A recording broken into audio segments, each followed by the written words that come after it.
The morning sun cast golden streams through the towering glass windows of Sterling Tech Industries, painting the marble lobby in warm amber hues. Emma Rodriguez clutched her worn leather portfolio against her chest, her heart hammering as she stepped out of the elevator onto the 42nd floor.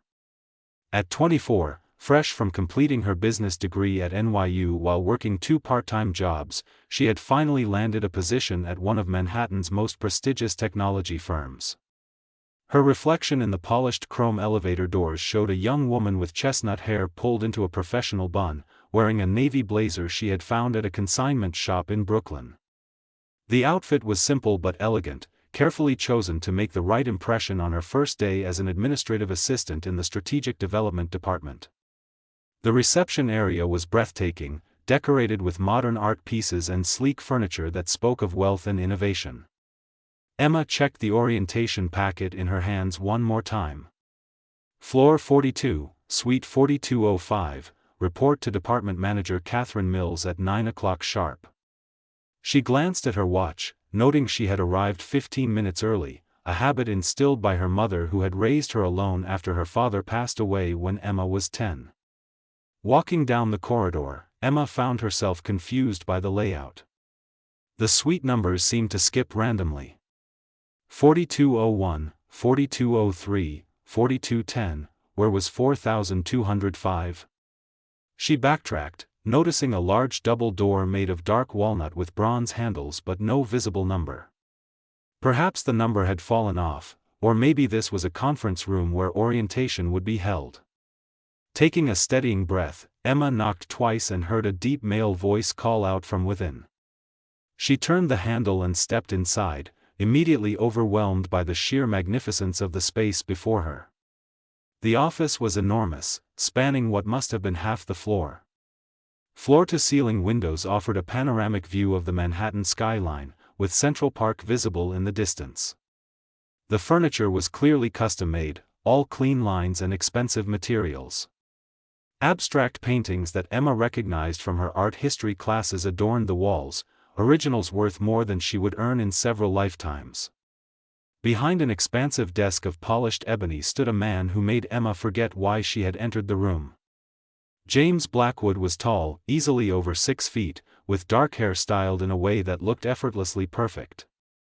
His face was striking, with strong features, a defined jawline, and eyes the color of stormy seas that seemed to see right through her.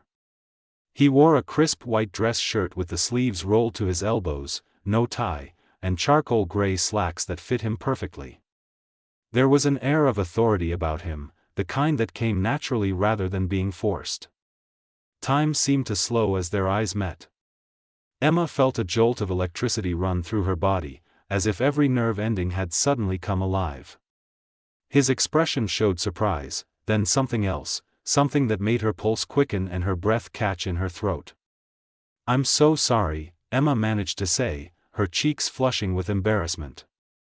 "I'm looking for Suite 4205, the Strategic Development Department.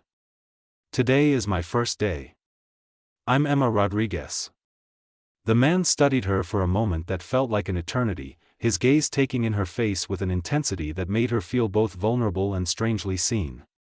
When he finally spoke, his voice was rich and warm, sending shivers down her spine. "James," he said simply, walking around the desk with the grace of someone completely comfortable in his own skin. He extended his hand.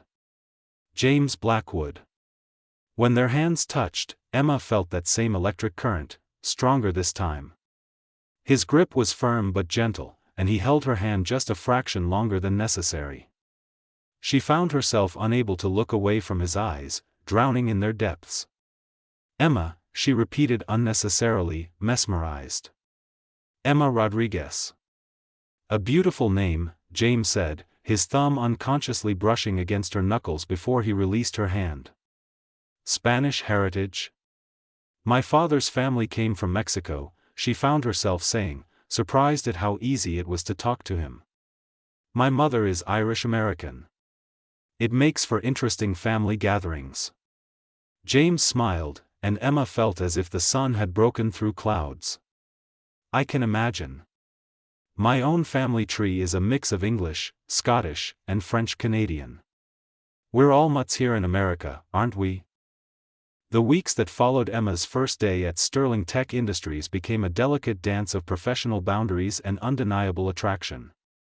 She threw herself into her work with fierce determination, proving to Catherine and the entire strategic development department that she was more than capable of handling complex projects and tight deadlines. But James Blackwood seemed to be everywhere.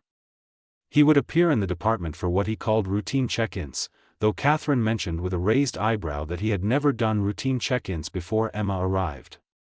He would stop by Emma's desk to ask about projects, lingering just a moment too long, his eyes holding hers with an intensity that made her forget how to breathe.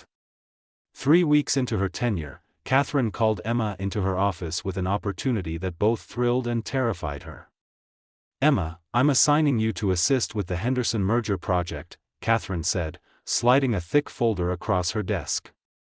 "It's our biggest deal this quarter, worth approximately $200 million. Mr. Blackwood specifically requested someone sharp and detail-oriented to help coordinate the logistics."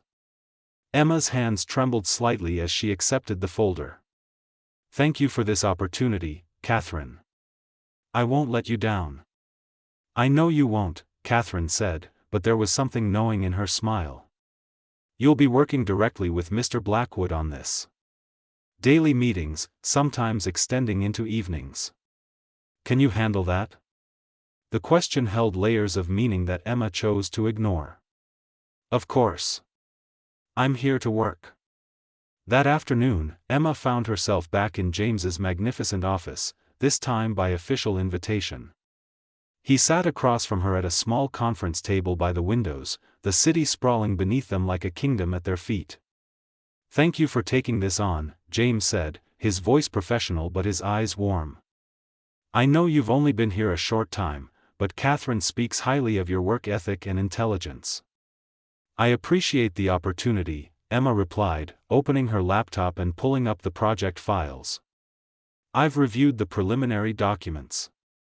The Henderson Corporation merger involves integrating 3 separate divisions, coordinating over 500 employees, and navigating some complex intellectual property agreements." James leaned back, studying her with obvious approval. "You've done your homework. Most people would take days to digest all that information." "I stayed up late reading," Emma admitted, then felt foolish for revealing how seriously she took this assignment.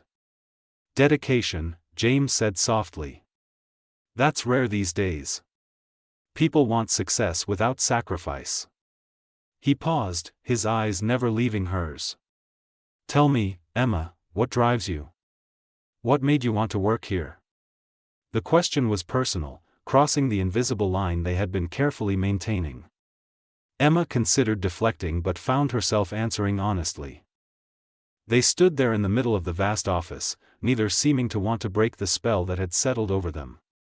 Emma noticed small details about him, the tiny scar near his left eyebrow, the way his shirt was perfectly pressed but somehow still looked lived in, the subtle cologne that smelled like cedar and something spicy she could not quite identify. "You mentioned the Strategic Development Department," James said after a moment, seeming reluctant to end their conversation. "That's several floors down, actually. You're on the executive level." Emma's eyes widened. "Oh no, I'm so sorry for barging in. The suite numbers were confusing, and I thought maybe this was a conference room." "An honest mistake," James assured her, his eyes never leaving hers. "The numbering system on this floor is admittedly confusing. We had some renovations done last year and never updated the directory properly." "Still, I should have checked more carefully," Emma said, taking a step toward the door. "I don't want to take up any more of your time, Mr. Blackwood." She had said his name without thinking, and only realized her mistake when she saw the flicker of something in his expression. "You know who I am," he stated rather than asked. Emma's stomach dropped. Blackwood. Sterling Tech Industries had been founded by the Blackwood family 3 generations ago. James Blackwood was not just any executive, he was the CEO, the man who ran the entire company. She had just walked into the office of her ultimate boss and stood there chatting with him as if they were equals. I just put it together, she admitted, feeling mortified. I'm so sorry, sir. Mr. Blackwood. I had no idea this was your office. And if you had known, he asked, moving slightly closer. Would you have knocked? The question hung in the air between them, loaded with meaning. Emma swallowed hard, aware that whatever she said next mattered somehow. I probably would have been too intimidated, she answered honestly. Good thing you didn't know then, James said softly. Because I'm very glad you knocked on that door, Emma Rodriguez. Before she could respond, a sharp knock interrupted them. A woman's voice called from the hallway. Mr. Blackwood, your 9:30 with the board members is set up in conference room A. The spell broke. James straightened, his expression shifting subtly into something more professional, though his eyes remained warm when they looked at Emma. Thank you, Patricia, he called back. Then, to Emma, let me walk you to the right department. I insist. They walked together down the hallway, James pointing out various departments and explaining the company's layout. Emma was acutely aware of his presence beside her, the way he occasionally gestured and his hand would come close to her arm, the way he seemed genuinely interested in making sure she found her way. When they reached the Strategic Development Department, Catherine Mills, a efficient-looking woman in her 50s, greeted Emma with a warm smile. Emma Rodriguez, welcome to Sterling Tech, Catherine said, shaking her hand. I see you've already met our CEO. Mr. Blackwood, thank you for personally escorting our new team member. My pleasure, Catherine, James said, then turned to Emma. His eyes held hers for a beat longer than necessary. Welcome to Sterling Tech, Miss Rodriguez. I have a feeling you're going to do remarkable things here. As he walked away, Emma felt Catherine's knowing gaze on her. Well, her new supervisor said with a slight smile, that's quite an auspicious beginning. Mr. Blackwood rarely personally greets new administrative staff. You must have made quite an impression. Emma spent the rest of the day being oriented to her new role, meeting team members, learning systems and protocols. But no matter how hard she tried to focus, her mind kept drifting back to those storm-gray eyes and the feeling of James Blackwood's hand in hers. She told herself it meant nothing. He was the CEO of a billion-dollar company, probably just being polite to a new employee. The connection she felt had surely been one-sided, a product of first-day nerves and her own loneliness in the big city. But as she packed up her things at 5:30 that evening, she found a note on her desk in elegant handwriting. Emma, welcome officially to Sterling Tech. I hope your first day was everything you hoped for. J.B. She held the note, her heart racing, and knew that nothing about this job was going to be simple. My mother cleaned houses to put me through school, she said quietly. She would come home with her hands raw, her back aching, but she never complained. She told me that education was the key to a different life, that I could build something she never had the chance to build. I want to make her proud. I want to prove that her sacrifices meant something. James was quiet for a long moment, and when Emma looked up, she saw something raw in his expression, a vulnerability that made him seem less like an untouchable CEO and more like a man with his own wounds and dreams. My father built this company from nothing, he said, his voice low. He died 5 years ago, heart attack at his desk.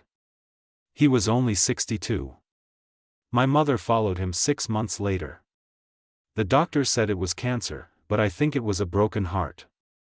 They were married for 40 years, inseparable. He looked out the window at the city. I inherited everything, the company, the wealth, the responsibility. Sometimes I wonder if I'm living my life or just fulfilling their legacy. Emma felt her heart constrict.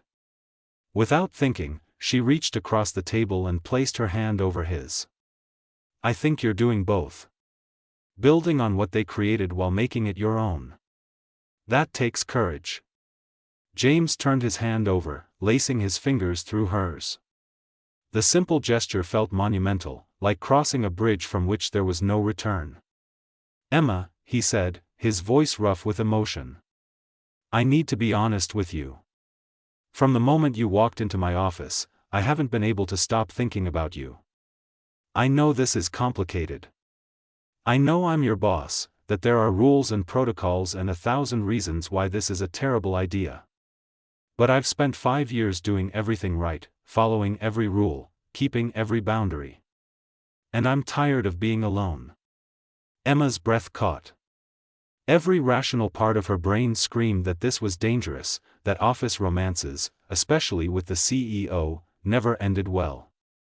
She thought of the gossip, the accusations of favoritism, the potential destruction of the career she had worked so hard to build.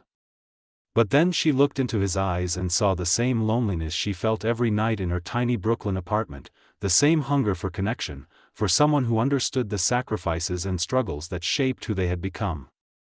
I think about you too, she whispered. Every day. Every moment. But James, this could ruin everything I've worked for. If people think I got this position because of you, because of whatever this is between us. Then we'll be careful, James said, moving his chair closer to hers, his hand still holding hers. We'll keep it private until we figure out what this is. No public displays, no favoritism at work. Just two people getting to know each other outside these walls. And if someone finds out? Then we'll deal with it together, he said firmly. Emma, I didn't get where I am by being reckless. But I also didn't get here by letting fear make my decisions. Take a chance with me. Please. The word please, spoken by a man who commanded boardrooms and billion-dollar deals, undid her completely. Emma nodded, unable to speak past the emotion clogging her throat. That evening, after everyone else had left the office, James took Emma to a small Italian restaurant in a quiet neighborhood far from the business district. They sat in a corner booth, talking for hours about everything and nothing. He told her about growing up with enormous privilege but also enormous pressure, about the loneliness of always being the person everyone looked to for answers. She told him about her childhood in a small Texas town, about her father's death from a construction accident, about working her way through college while her mother grew older and more fragile. They discovered shared loves of old movies and jazz music, a mutual dislike of pretentious art galleries, and a surprising connection over their complicated relationships with ambition and success. When James walked Emma to her subway stop that night, he took her hand in the shadows between streetlights. "Thank you for tonight," he said. "For seeing me as just James, not the CEO or the Blackwood heir." "Thank you for seeing me as just Emma," she replied. "Not the scholarship kid or the housekeeper's daughter." He lifted her hand to his lips, pressing a gentle kiss to her knuckles that sent shivers through her entire body. "Same time tomorrow? There's a jazz club in Greenwich Village I think you'd love." Emma smiled, feeling lighter than she had in years. "I'd like that very much." Over the following weeks, Emma and James built a secret world together. They would work professionally during the day, maintaining perfect boundaries in the office. But evenings became theirs. Jazz clubs where the music was too loud for anyone to overhear their conversations. Late-night diners where nobody recognized the CEO of Sterling Tech Industries. Walks through Central Park at dawn before the city woke up, when they could hold hands without worrying about cameras or gossip. The Henderson merger project gave them legitimate reasons to spend time together, though Emma made sure to deliver exceptional work that justified her involvement. She refused to let anyone, especially herself, question whether she earned her place on the team. But keeping secrets in a corporate environment was like trying to hold water in cupped hands. Slowly, inevitably, drops began to slip through. Emma started noticing whispers that would stop when she entered the break room. Colleagues who had been friendly became distant. One afternoon, she overheard two women from accounting in the restroom. "Did you see how he looks at her? It's so obvious. She's been here 2 months? And suddenly she's on the biggest project of the year. Must be nice to sleep your way to the top." Emma had stood frozen in the stall, tears burning her eyes, anger and shame warring in her chest. That evening, she confronted James in his office after hours, her voice tight with frustration. People are talking. They think I'm using you, or you're using me. They're saying I don't deserve the Henderson project. James stood up, his face darkening with anger. Who said that? Give me names. It doesn't matter who said it. What matters is that it's happening exactly like I knew it would. My reputation is being destroyed, and we haven't even done anything wrong. Then maybe we should stop pretending, James said, coming around the desk. Emma, I'm tired of hiding. I'm 34 years old, and I'm tired of living my life according to what other people think is appropriate. Easy for you to say, Emma shot back. You're the CEO. Your position is secure. But me? I'm expendable. The moment people think I got ahead because of you, everything I've accomplished becomes meaningless. James took her hands, his expression softening. You're right. I'm sorry. I wasn't thinking about how this affects you differently. He paused, his mind clearly working through possibilities. What if we could protect you? What if there was a way to make this work without damaging your career? How? There's no magical solution that makes an office romance between a CEO and a junior employee acceptable. What if you weren't a junior employee? James said slowly. What if you were my equal? Emma laughed bitterly. James, I can't exactly become a CEO overnight. No, but you could become my wife. The words hung in the air between them, stunning Emma into silence. She stared at him, certain she had misheard. What did you just say? James pulled a small velvet box from his desk drawer, and Emma's heart stopped. I know this is fast. I know we've only known each other for 2 months. But Emma, I've learned more about life and happiness in these 2 months than in the previous 5 years. You make me want to be more than just the man who runs a company. You make me want to build a real life. He opened the box, revealing a stunning ring, a simple platinum band with a perfect emerald-cut diamond that caught the light and threw rainbows across the office walls. This was my grandmother's ring, he said softly.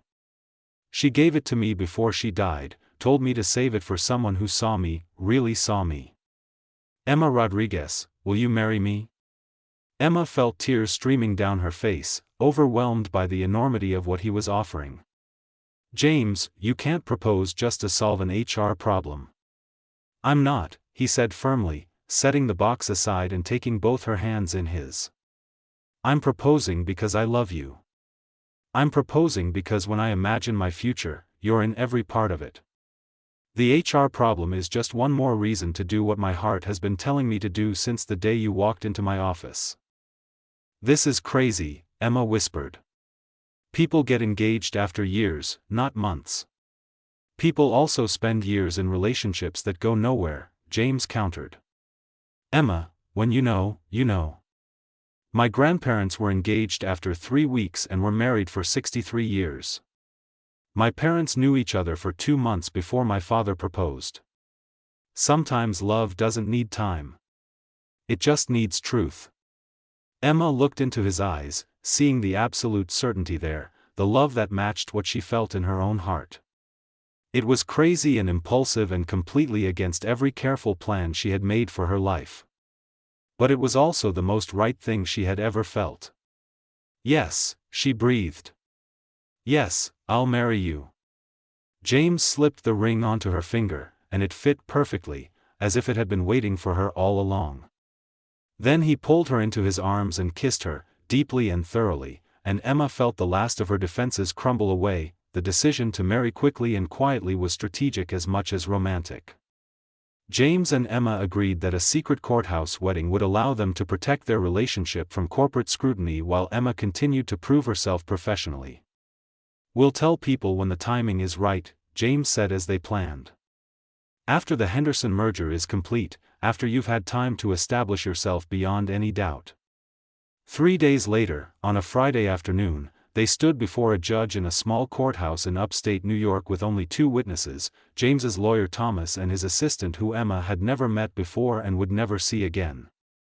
Emma wore a simple cream-colored dress she had bought at a boutique in Soho, and James wore a navy suit that made his eyes look like the ocean. When the judge pronounced them husband and wife, and James kissed her, Emma felt a surge of joy so intense it was almost frightening. They were married. She was Emma Blackwood now, though only she and James and 3 other people in the world knew it. They spent their wedding night at a small bed and breakfast overlooking the Hudson River, making love and talking until dawn, planning a future that felt both terrifyingly uncertain and absolutely perfect. One day, James promised, holding her as the sun rose over the water, "We'll have a real wedding. A celebration with your mother there, with friends and family. We'll renew our vows in front of everyone who matters." One day, Emma agreed, though in that moment, she needed nothing more than what she had right there in his arms. Returning to work on Monday was surreal. Emma sat at her desk, the grandmother's ring hidden on a chain beneath her blouse, feeling the weight of the secret pressing against her heart. James had to maintain his distance during office hours, which was somehow harder now that she knew she had the right to reach for him, to claim him publicly as hers. The Henderson merger project intensified, requiring 14-hour days and weekend work sessions. Emma pushed herself relentlessly, determined to deliver results that would silence any doubts about her capabilities. She coordinated logistics between 3 separate corporate divisions, negotiated with difficult executives, and solved problems that more senior staff members had declared unsolvable. Catherine pulled her aside one afternoon, her expression thoughtful. "Emma, I don't know what's driving you, but whatever it is, it's impressive. You're doing the work of someone with 10 years' experience. Mr. Blackwood mentioned you'd be an asset to this project, but I think he undersold you." The praise warmed Emma even as guilt gnawed at her. If Catherine knew the truth, would she still think Emma's accomplishments were genuine? 2 months after their secret wedding, the Henderson merger was completed successfully, ahead of schedule and under budget. The company celebrated with a formal gala at the Plaza Hotel, a black-tie affair attended by New York's business elite. Emma bought a dress for the occasion with money from her first significant bonus, a floor-length gown in deep burgundy that made her feel sophisticated and beautiful. She arrived alone, as planned, and tried not to watch too obviously as James worked the room, shaking hands and making small talk with the ease of someone born to this world. But his eyes found hers repeatedly across the crowded ballroom, and each glance sent heat flooding through her body. Halfway through the evening, James approached her at the bar where she stood alone, accepting a glass of champagne. "Miss Rodriguez," he said formally, but his eyes were warm. "Congratulations on your exceptional work on the Henderson project." "Thank you, Mr. Blackwood," Emma replied, matching his professional tone even as her pulse raced. "It was an honor to contribute." "Would you dance with me?" he asked, extending his hand. "I think exceptional work deserves recognition." Emma hesitated, aware that people were watching, but James's expression was openly warm, almost challenging her to refuse. She placed her hand in his, and he led her onto the dance floor as the orchestra began a slow waltz. "People are staring," Emma whispered as he pulled her into his arms, one hand at her waist, the other holding hers. "Let them stare," James murmured, his breath warm against her ear. "I'm tired of pretending you're just an employee. I want the world to know you're extraordinary." "James," she warned, but her protest was weak. Being in his arms felt too right to resist. They danced through one song, then another, lost in each other's eyes. Around them, Emma was dimly aware of whispers, of phones being raised to capture photos, but she couldn't bring herself to care. For these few stolen moments, she was just a woman dancing with the man she loved. When the music ended, James didn't immediately release her. Instead, he held her gaze and spoke clearly, loudly enough for those nearby to hear. "Emma Rodriguez is the most talented addition to Sterling Tech in years. Her contributions to the Henderson merger were invaluable, and anyone who questions her abilities or her place in this company will answer to me personally." The declaration sent shockwaves through the crowd. Emma felt her face flush, torn between embarrassment and gratitude. "Thank you," she whispered. "Always," he replied, then reluctantly stepped back, releasing her to return to his obligations as host. Emma made her way to the balcony, needing air and space to process what had just happened. She stood looking out over Central Park, the city lights glittering like earthbound stars, when she heard footsteps behind her. "That was quite a statement," Catherine said, joining her at the railing. "In 20 years at this company, I've never heard James Blackwood publicly defend someone like that." Emma didn't know what to say. Catherine studied her with knowing eyes. "Whatever is happening between you two," the older woman said carefully, "I hope you both know what you're doing. Office romances are complicated, especially when there's a power imbalance. People will talk, they'll make assumptions, they'll try to tear down what you've built." "I know," Emma said quietly. "Believe me, I know. But I'll also say this," Catherine continued, her voice softening. "I've worked with James since he took over as CEO 5 years ago. I've never seen him look at anyone the way he looks at you. And I've watched you work these past months. You're brilliant, dedicated, and talented. Whatever happens, don't let anyone, including yourself, convince you that you don't deserve everything you've achieved." Tears pricked Emma's eyes. "Thank you, Catherine. That means more than you know." The following Monday, Emma arrived at work to find her desk had been moved. She was no longer in the general administrative pool but in a private office with her name on the door and a new title, Senior Project Manager. Catherine appeared in her doorway with a satisfied smile. "Congratulations on your promotion. It was approved by the board last week, based on your performance on the Henderson merger. Well deserved." Emma sank into her new chair, overwhelmed. The promotion was legitimate, based on her work, but she knew people would still talk, would still assume James had pulled strings. That evening, she found James in his office, staring out at the city as the sun set. "Thank you for the promotion," she said, closing the door behind her. "But James, people are going to think." "I don't care what people think," he interrupted, turning to face her. "Emma, the board approved that promotion unanimously based on your merit. I recused myself from the vote specifically so no one could claim favoritism. You earned this. But the timing, right after you defended me so publicly."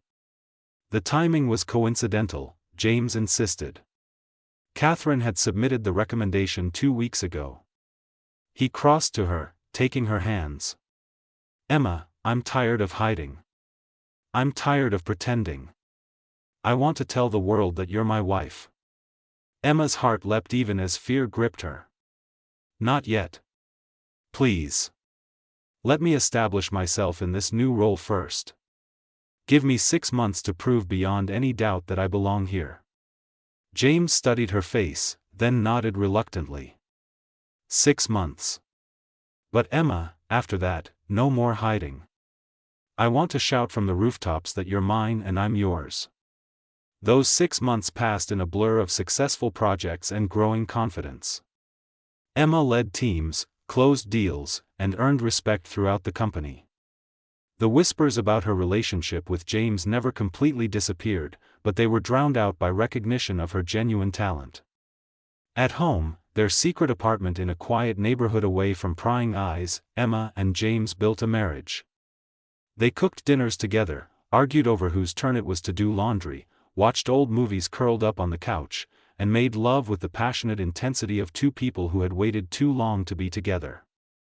On the 6-month anniversary of their secret wedding, James surprised Emma with plane tickets. "Pack a bag," he said, his eyes dancing with mischief. "We're going to Texas." "Texas? Why Texas?"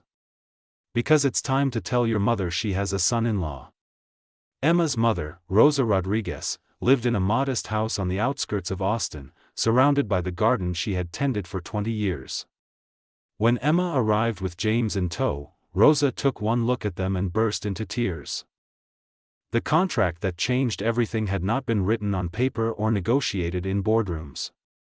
It had been written in glances across crowded offices, in secret dinners and stolen kisses, in the quiet promise two hearts made to each other when logic said it was impossible but love said it was inevitable. Emma and James Blackwood walked into their future together, equal partners in every sense, proof that sometimes the most beautiful stories begin with a wrong turn, a mistaken door, and the courage to follow your heart even when the path ahead is uncertain. Their love story would be told for years in the halls of Sterling Tech, whispered about in break rooms and discussed at corporate events. Some would say it was inappropriate, reckless, a cautionary tale about blurred boundaries. But those who knew them, who saw how they challenged and supported each other, how they built something real and lasting out of an impossible situation, knew the truth. It was simply a love story. Complicated, messy, beautiful, and absolutely, perfectly real. And isn't that, in the end, what all the best love stories are? Mija, she said, pulling Emma into her arms. You're in love. I can see it all over your face. Over dinner, Emma and James told Rosa everything, the accidental meeting, the secret courtship, the quiet wedding, the complications at work. Rosa listened, occasionally wiping tears from her eyes. When they finished, she reached across the table and took both their hands in hers. My Emma, she said, her accent thick with emotion, I have worked my whole life so you could have choices I never had. And you chose love. You chose bravery. I am so proud of you. She turned to James. And you saw my daughter for who she truly is. That is all any mother can hope for. James's eyes glistened with unshed tears. She saved me, Rosa. I was just going through the motions of life. Emma taught me how to live again. The next morning, Emma and James stood on the front porch of Rosa's house, preparing to return to New York. It's time, James said, taking Emma's hand. No more hiding. Are you ready? Emma thought about everything they had been through, the fears she had conquered, the career she had built, the love they had found. She looked at the ring on her finger, no longer hidden beneath her blouse but displayed proudly in the morning sun. I'm ready, she said. 1 week later, Sterling Tech Industries issued a press release announcing the marriage of CEO James Blackwood to Senior Project Manager Emma Blackwood. The news sent ripples through the business world, with media outlets speculating about timelines and workplace ethics. But on the day of the announcement, Emma walked through the Sterling Tech offices with her head held high, her hand clasped in James's, and faced down the stairs and whispers with quiet dignity. Catherine was the first to congratulate them officially. About time you two stopped sneaking around, she said with a knowing smile. Half the office has been running a betting pool on when you'd go public. Over the following months, Emma continued to excel in her role, silencing critics with undeniable results. James supported her publicly and privately, but he never shielded her from challenges or gave her advantages she hadn't earned. Their partnership, professional and personal, became a model for how workplace relationships could thrive when built on mutual respect and genuine merit. 2 years after that first accidental meeting, Emma and James stood before their friends, family, and colleagues in a beautiful ceremony overlooking the Hudson River. Rosa Rodriguez sat in the front row, beaming with pride as her daughter renewed her vows to the man who had seen her worth from the very first moment. I love you, Emma Blackwood, James said, his voice thick with emotion. You walked into my office by mistake and walked into my heart on purpose. You are my partner, my equal, my everything. I love you, James Blackwood, Emma replied, tears streaming down her face. You taught me that love doesn't follow rules or timelines. It just is. And we are. As they kissed to thunderous applause, Emma thought back to that confused young woman who had knocked on the wrong door 2 years ago. She had been looking for a job, a chance to build a career and make her mother proud. Instead, she had found a home, a partner, and a love story that defied all conventional wisdom about how things should work. Sometimes, Emma realized, the wrong door is exactly the right one. Sometimes destiny doesn't wait for you to be ready. It simply arrives, unexpected and undeniable, and asks if you're brave enough to say yes. And Emma, who had always been braver than she knew, had said yes to everything: the love, the risk, the beautiful, complicated, perfectly imperfect life they had built together. As they walked back down the aisle hand in hand, husband and wife, publicly and proudly, Emma caught her mother's eye. Rosa was crying happy tears, her hands pressed to her heart. Emma mouthed the words, "Thank you," to the woman who had sacrificed everything to give her choices. And Rosa mouthed back, "You chose well, Mija. You chose love." In the end, that was all that mattered. Not the corporate politics or the gossip or the unconventional path they had taken. Just love, honest and true, between two people who had found each other against all odds and refused to let anything stand in their way.